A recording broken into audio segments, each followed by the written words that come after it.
Hello students, मैं BS Chauhan आपके अपने यूट्यूब चैनल JMD क्लासेस में हार्दिक स्वागत करता हूं। आज की क्लास कक्षा 10 के विद्यार्थियों के लिए है। कक्षा 10 के अंतर्गत जो सामाजिक विज्ञान है उसका ये चौथी यूनिट है अर्थशास्त्र, उसका अध्ययन करेंगे। उसमें जो दूसरा चैप्टर पढ़ा रहे हैं भारतीय अर्थव्यवस्था के क्षेत्रक, ये पाठ कंप्लीट हो चुका है। जिन बच्चों ने पिछले वीडियोज नहीं देखे हैं वो पिछले वीडियो देख सकते हैं, जिसका लिंक नीचे डिस्क्रिप्शन में दिया गया है या ऊपर आई बटन पर क्लिक करके आप पास कर सकते हैं। आज इस पार्ट में हम भारतीय अर्थव्यवस्था के क्षेत्र से संबंधित जितने भी महत्वपूर्ण बहुविकल्पीय प्रश्न बन सकते हैं उनका अध्ययन करेंगे। तो जो बच्चे जुड़े हुए हैं सेशन को शेयर कर दें और कमेंट में आंसर अपने देते रहें। जिन बच्चों ने बेहतर तरीके से पाठ को पढ़ा होगा, समझा होगा, व्याख्या को समझा होगा, वो बच्चे मैं समझ सकता हूँ कि अच्छी तरह से आंसर देंगे और उनके आंसर अधिकतर सही भी होंगे। तो जो बच्चे जुड़े हुए हैं सेशन को शेयर कर दें। इसके बाद आज की क्वेश्चनों की श्रृंखला शुरू करते हैं और लाइक जरूर कर दें, क्योंकि लाइक करने से हमको मोटिवेशन मिलता है। और सही बच्चे जुड़ें और जल्दी जल्दी शेयर करें। इसके बाद आज बहुत ही महत्वपूर्ण टॉप 30 क्वेश्चन लाए हैं जो कि परीक्षा के दृष्टिकोण से बहुत ही महत्वपूर्ण है। आइए शुरू करते हैं। सही बच्चे कमेंट में कर दें जो भी आंसर होगा। 4 मिनट 4.5 बार में हमारे आंसर से मिलान कपड़े कर का मूल्य 81 रुपये, तो 1 मीटर कपड़े का मूल्य ज्ञात कीजिए। तो जहाँ पर एक ज़्यादा दिया गया हो, ज़्यादा वस्तु का मूल्य दिया गया हो और एक वस्तु का मूल्य पता करना होता है, तो वहाँ पर नंबर जो है भाग किया जाता है। क्वेश्चन नंबर 1 है, तो सबसे पहले लिखेंगे 4.5 मीटर कपड़े का मूल्य 81 रुपये। एक प्रकार का नाम बताइए। 4 दूनी 8, 9/2 मीटर कपड़े का मूल्य कितना है बच्चों? 81 रुपये। एक यहाँ पर दिया गया है। देखिए लिखा है आपके ऑप्शन है 4.5 मीटर या 9/2 मीटर कपड़े का मूल्य कितना है? ऑप्शन बी 81 रुपये है। तो हम 1 मीटर कपड़े का मूल्य ज्ञात करेंगे, तो लिखेंगे 1 मीटर कपड़े का मूल्य बराबर 81 जुड़े हुए हैं। जो 9/2 है वो उल्टा हो जाएगा, मतलब 2/9 हो जाएगा। 2/9 से हम गुणा कर देंगे, फटाफट आंसर और गुणा कर देगा। जो 9 है नीचे, इन 9 से 81 को भाग देंगे। कमेंट करें। तो 9 एकम 9 और 9 ने क्वेश्चन नंबर 1 के लिए तो कितना आया? क्वेश्चन नंबर 1 का 9 आया, नंबर 9 है और 2 की गुणा कर देंगे, 9 दूनी 18। तो हमारा आंसर हो गया 18 रुपये। तो भारतीय एक मीटर कपड़े का मूल्य कितना हुआ बच्चों? 18 रुपये के आधार पर दो भागों में बांटा गया है। ये सवाल आपको समझ में आ गया होगा। पहला है सार्वजनिक क्षेत्र, दूसरा है निजी क्षेत्र। 9/2 थे, लेकिन इधर भाग किया जाएगा तो 2/9 हो जाएगा। और वैसे लग के इसलिए यहाँ पर 2/9 हो गया और 9 से हमने 81 प्राथमिक क्षेत्र, द्वितीय क्षेत्र और उत्तर हमारा आ गया प्राथमिक क्षेत्र को, यानी 18 रुपये जो है क्षेत्र में का मूल्य कृषि पता चल गया है। आते हैं द्वितीय क्षेत्र जिसको विनिर्माण क्षेत्र भी कहते हैं, उद्योग क्षेत्र भी कहते हैं, और तीसरा है तृतीय क्षेत्र जिसको सेवा क्षेत्र भी कहते हैं। तो क्वेश्चन नंबर 1 के लिए हमारा ऑप्शन नंबर सी सही है। आइए चलते हैं नेक्स्ट क्वेश्चन पर। क्वेश्चन नंबर 2,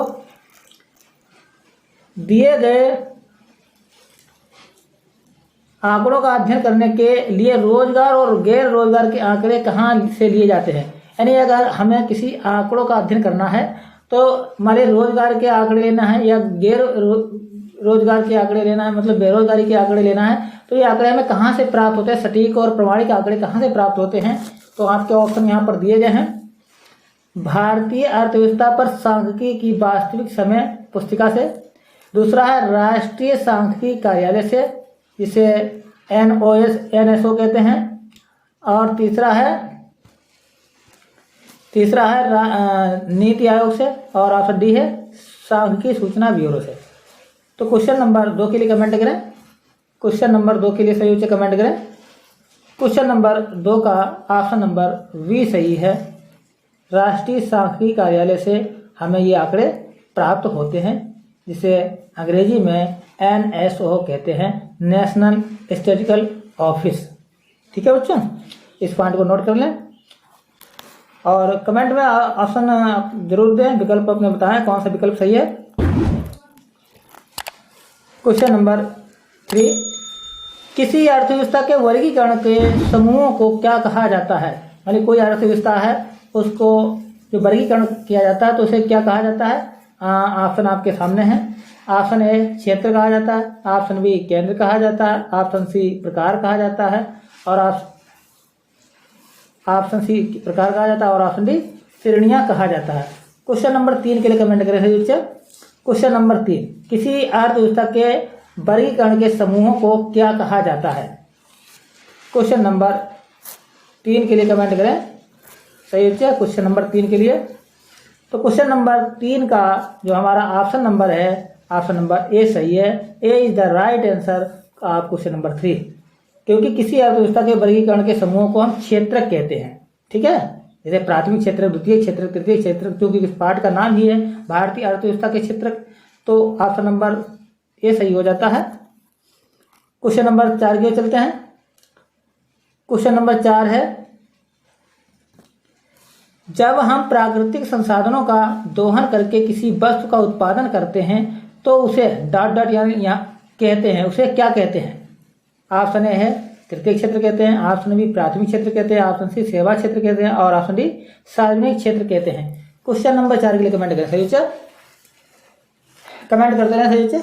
जो बच्चे जुड़े हुए हैं और जो बच्चे जुड़े हुए सेशन को शेयर करते रहे धड़ाधड़, ताकि सही उत्तर जुड़ सकें और अपनी तैयारी को बेहतर कर सकें।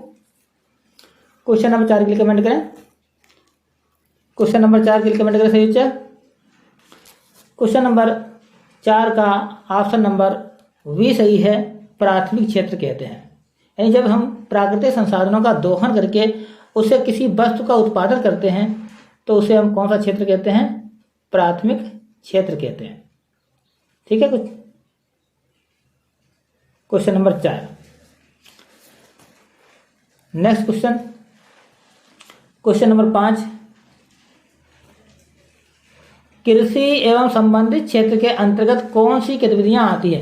यानी कृषि और उससे संबंधित जो सहायक संबंधित क्षेत्र हैं उनके अंतर्गत कौन सी गतिविधियां आती हैं? तो ऑप्शन ए है डेयरी, ऑप्शन बी खनिज उत्खनन, ऑप्शन सी पौधों से कपास फाइबर का उपयोग करना और ऑप्शन डी बाजार में कृषि उत्पादों को बेचना। क्वेश्चन नंबर 5 के लिए कमेंट करें। क्वेश्चन नंबर 5, क्वेश्चन नंबर 5 का जो हमारा ऑप्शन नंबर है कौन सा सही है बच्चे? सही बच्चे कमेंट करें जल्दी जल्दी। क्वेश्चन नंबर 5 के लिए जो ऑप्शन नंबर कौन सा सही है? ऑप्शन नंबर ए सही है, डेयरी। ये जो है प्राथमिक क्षेत्र में आता है, कृषि क्षेत्र से संबंधित है। बाकी ये सब जो है द्वितीय और तृतीय क्षेत्र से संबंधित है। क्वेश्चन नंबर 6, द्वितीय क्षेत्र क्या है? जिन बच्चों ने पाठ को डिटेल में नहीं पढ़ा है वो डिटेल में पढ़ लें। इसका वीडियो जो है लिंक नीचे डिस्क्रिप्शन में दिया गया है। क्वेश्चन है द्वितीय क्षेत्र क्या है? ऑप्शन ए है प्राकृतिक संसाधनों का दोहन करके किसी वस्तु का उत्पादन करना, ऑप्शन बी है ऐसी गतिविधियां जिनमें प्राकृतिक उत्पादों को विनिर्माण के तरीकों के माध्यम से अन्य रूपों में बदला जाता है, ऑप्शन सी है गतिविधियां अपने आप में किसी वस्तु का उत्पादन नहीं करती हैं लेकिन वे उत्पादन प्रक्रिया के लिए एक सहायता या समर्थन है, और ऑप्शन डी है खनिज उत्खनन। तो क्वेश्चन नंबर 6 में कौन सा ऑप्शन सही है कि द्वितीय क्षेत्र क्या है? कौन सा ऑप्शन द्वितीय क्षेत्र में सम्मिलित होता है? तो फटाफट कमेंट करें सही बच्चे क्वेश्चन नंबर 6 के लिए। तो क्वेश्चन नंबर 6 का ऑप्शन नंबर हमारा वी सही है, क्योंकि इसके अंतर्गत ऐसी गतिविधियों को शामिल किया जाता है जिनमें प्राकृतिक उत्पादों को विनिर्माण के तरीकों के माध्यम से अन्य रूपों में बदला जाता है। यानी जब प्राकृतिक जो वस्तुएं हैं, जो प्राकृतिक क्षेत्र में वस्तुएं उत्पन्न होती हैं, उनको जो द्वितीय क्षेत्र में ले जाते हैं तो उसका रूप परिवर्तित किया जाता है, इससे नई वस्तु बन जाती है और वो अधिक उपयोगी हो जाती है। तो इसको हम द्वितीय क्षेत्र या औद्योगिक क्षेत्र कहते हैं के नाम से जानते हैं।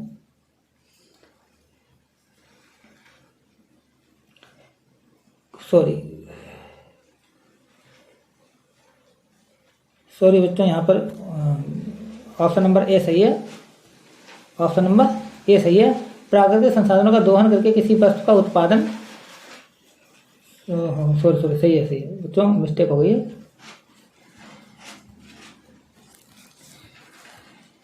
क्वेश्चन नंबर 7, क्वेश्चन नंबर 7 है गन्ने को कच्चे माल के रूप में प्रयोग करके हम चीनी या गुड़ बनाते हैं, या गतिविधि जो है किस क्षेत्र के अंतर्गत आती है? यानी गन्ने को कच्चे माल के रूप में प्रयोग करके जब हम इससे चीनी या गुड़ या मिठाई राब बनाते हैं तो यह गतिविधि जो है किस क्षेत्र में सम्मिलित की जाती है? क्वेश्चन नंबर 7 के लिए कमेंट करें। ऑप्शन नंबर ए सही है, प्राथमिक क्षेत्र, ऑप्शन नंबर बी निजी क्षेत्र, ऑप्शन नंबर सी औद्योगिक क्षेत्र और ऑप्शन नंबर डी तृतीय क्षेत्र। क्वेश्चन नंबर 7 के लिए कमेंट करें। बहुत ही आसान और सरल प्रश्न है।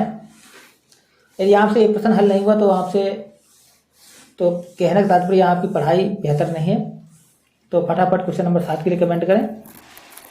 क्वेश्चन नंबर 7 का जो ऑप्शन नंबर है, ऑप्शन नंबर क्वेश्चन नंबर 7 का ऑप्शन नंबर सी सम्मिलित सही है, क्योंकि इसको हम औद्योगिक क्षेत्र के अंतर्गत करते हैं। जो गन्ने के द्वारा चीनी या गुड़ बनाना, उसका रूप परिवर्तित करना ही औद्योगिक क्षेत्र या द्वितीय क्षेत्र कहलाता है।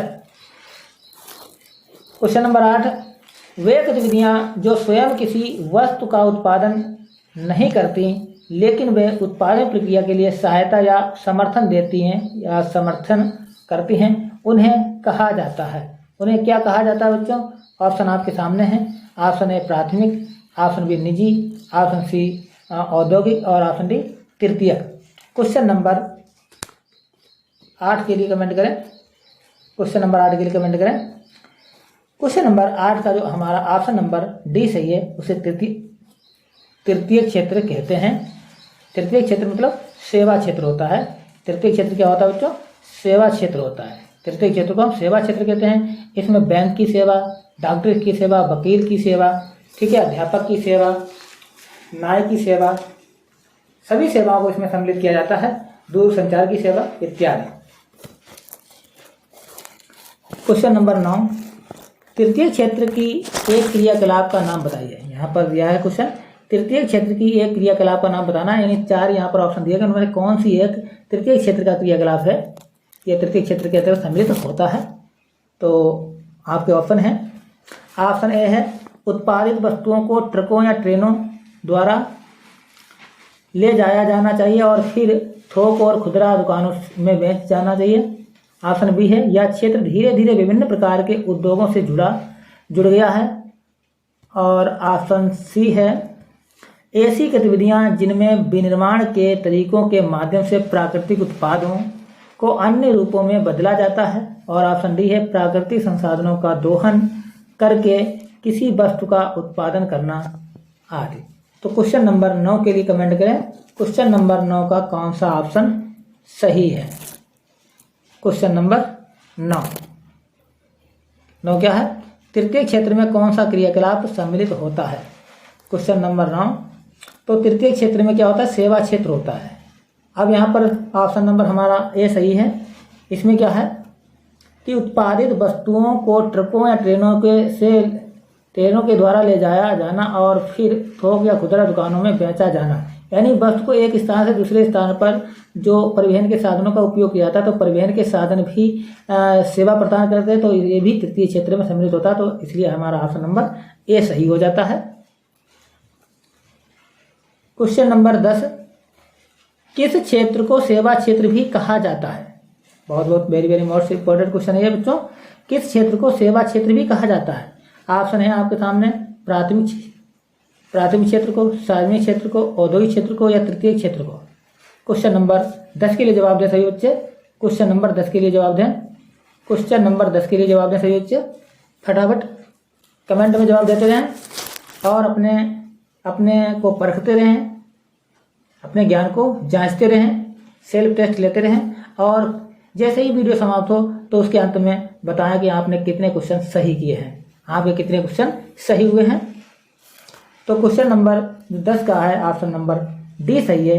तृतीय क्षेत्र कहते हैं, सेवा क्षेत्र को तृतीय क्षेत्र कहा जाता है। क्वेश्चन नंबर 11, तीनों क्षेत्रों में उत्पादन का योग किसी देश की कहलाता है।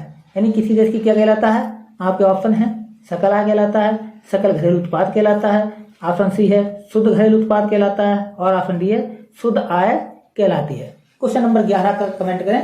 क्वेश्चन नंबर 11 के लिए कमेंट करें 11 का कौन सा ऑप्शन सही है? क्वेश्चन नंबर 11, तीनों क्षेत्रों में उत्पादन का योग किसी क्षेत्र की या किसी देश की जो है क्या कहलाती है? सकल आय कहलाती है, सकल घरेलू उत्पाद कहलाता है, शुद्ध घरेलू उत्पाद कहलाता है या शुद्ध आय कहलाती है। ऑप्शन नंबर 11 के लिए कौन सा सही है? कमेंट करें सही बच्चा। क्वेश्चन नंबर 11 के लिए कमेंट करें। क्वेश्चन नंबर 11 के लिए कमेंट करें। तो क्वेश्चन नंबर 11 का जो ऑप्शन नंबर है बच्चों, ऑप्शन नंबर बी सही है। क्या कहलाता है? कहलाता है सकल घरेलू उत्पाद, जिसको हम GDP भी कहते हैं। GDP जीडीपी कहते हैं। जीडीपी क्या होती है, डिटेल में पढ़ने के लिए आप पिछला वीडियो देख सकते हैं।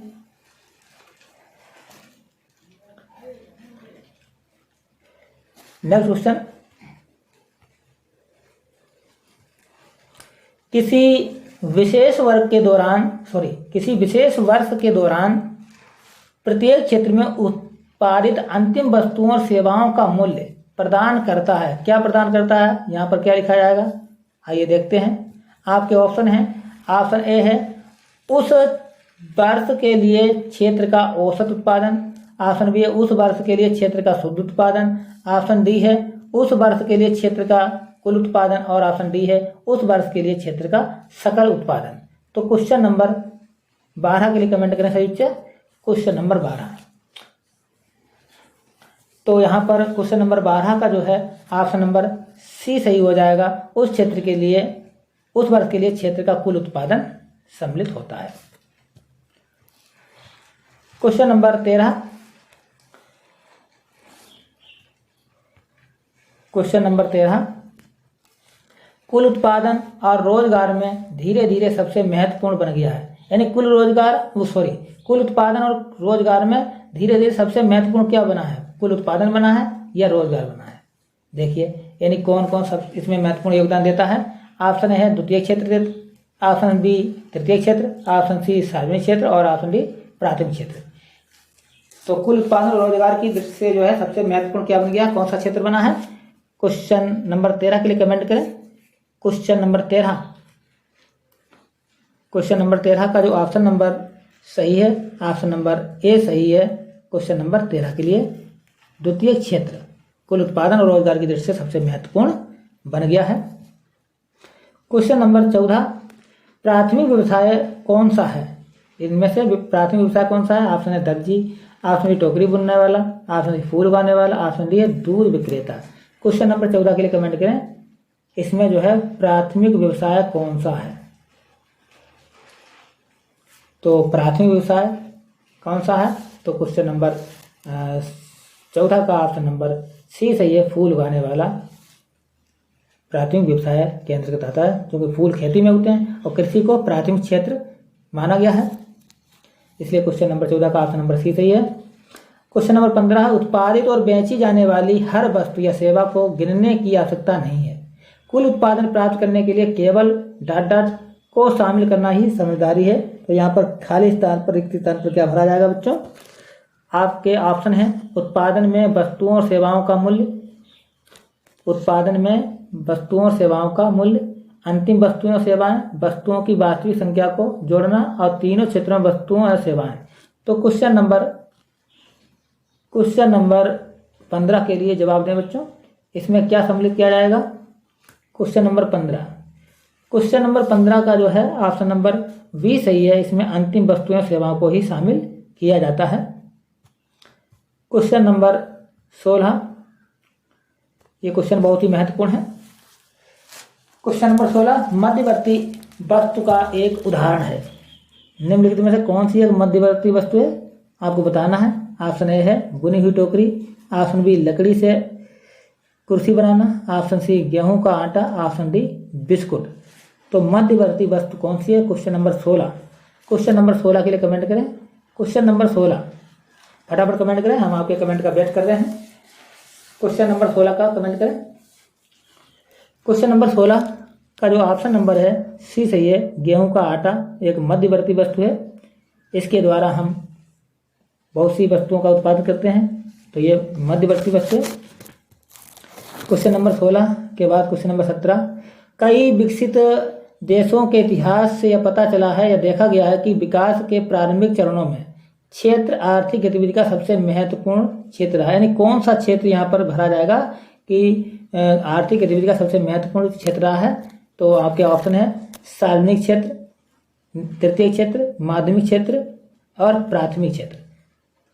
क्वेश्चन नंबर 17 के लिए कमेंट करें। तो क्वेश्चन नंबर 17 का जो ऑप्शन नंबर है, ऑप्शन नंबर डी सही है, प्राथमिक क्षेत्र। क्वेश्चन नंबर 18, जैसे जैसे खेती के तरीके बदले और कृषि क्षेत्र समृद्ध होने लगा, उत्पादित अधिकांश वस्तुएं प्राथमिक क्षेत्र से खाली जगह है, रिक्त स्थान होने लगी और अधिकांश लोग इसी क्षेत्र में कार्यरत भी होने लगे। तो खाली स्थान पर क्या भरा जाएगा बच्चों? आइए पढ़ते हैं। क्वेश्चन नंबर 18 के लिए ऑप्शन है सिंथेटिक उत्पाद, समृद्ध मशीनें, प्राकृतिक उत्पाद और ऑप्शन डी मिश्रित उत्पाद। क्वेश्चन नंबर 18 के लिए, क्वेश्चन नंबर 18 के लिए कमेंट करें। क्वेश्चन नंबर 18 का ऑप्शन नंबर कौन सा सही है? ऑप्शन नंबर सी सही है, प्राकृतिक उत्पाद। नेक्स्ट क्वेश्चन, क्वेश्चन नंबर 19, द्वितीय क्षेत्र बाद में सबसे महत्वपूर्ण क्षेत्र क्यों बन गया? जो द्वितीय क्षेत्र है यानी औद्योगिक क्षेत्र है, ये सब बाद में सबसे महत्वपूर्ण क्यों बन गया? इसके पीछे क्या कारण थे? तो आपके जवाब हैं, ऑप्शन है, ऑप्शन ए है लोगों ने कारखानों में सस्ती दरों पर उत्पादित कई वस्तुओं का उपयोग करना शुरू कर दिया। ऑप्शन बी है रोजगार में वृद्धि हुई। ऑप्शन सी कृषि में गिरावट आई और ऑप्शन डी ए और बी दोनों। तो क्वेश्चन नंबर 19 के लिए कमेंट करें। 19 नंबर का ऑप्शन नंबर कौन सा सही है? क्वेश्चन नंबर 19 के लिए कमेंट करें। क्वेश्चन नंबर 19 का ऑप्शन नंबर डी सही है, ए और बी दोनों कथन सही है, यानी ए भी कथन सही है और बी भी कथन सही है। तो हमारा ऑप्शन नंबर डी सही हो जाता है। क्वेश्चन नंबर 20, विकसित देशों में कुल उत्पादन की दृष्टि से कौन सा क्षेत्र सबसे महत्वपूर्ण बन गया है? किसकी बात हो रही है? बात किसकी हो रही है बच्चों? बात हो रही है विकसित देशों की। ध्यान रखना, बात किसकी हो रही है? विकसित देशों में कुल उत्पादन की दृष्टि से, किसकी दृष्टि से? कुल उत्पादन की दृष्टि से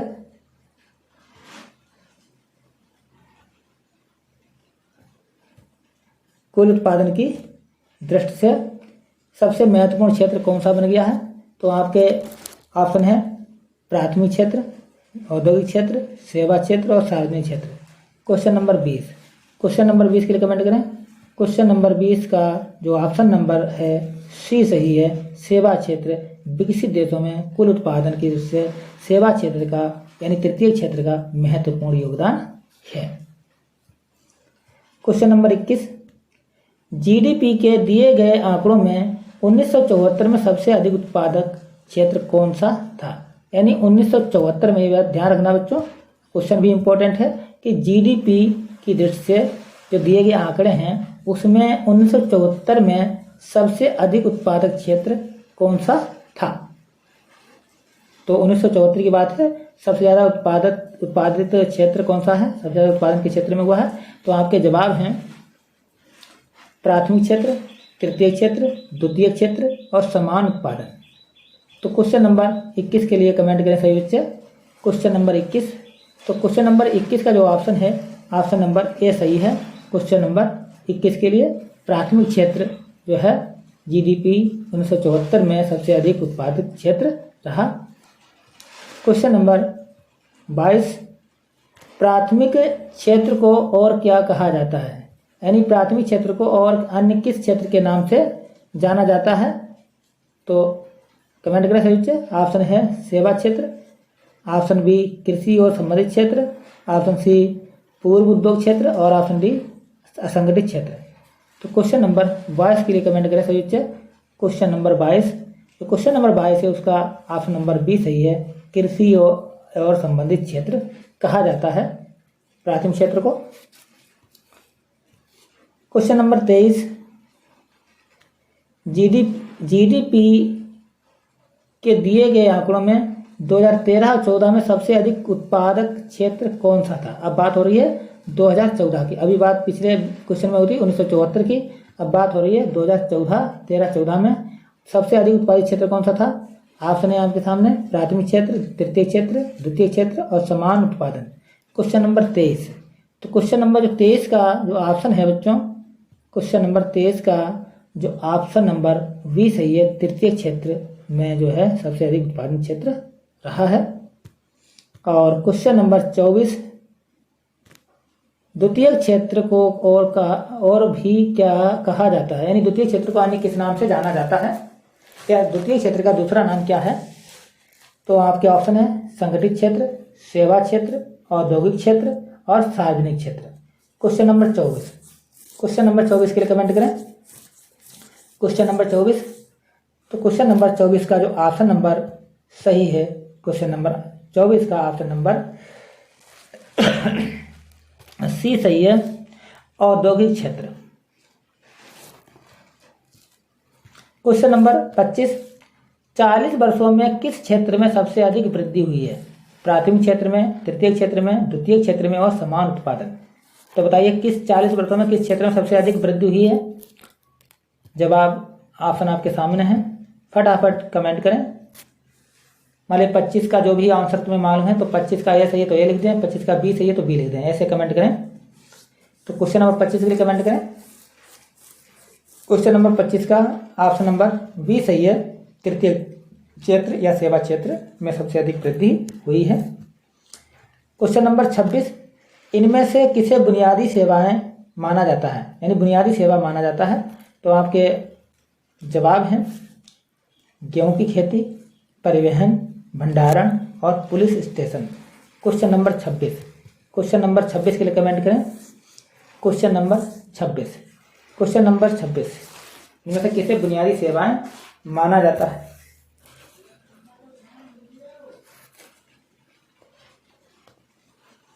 क्वेश्चन नंबर 26, तो क्वेश्चन नंबर 26 का ऑप्शन नंबर डी सही है, पुलिस स्टेशन।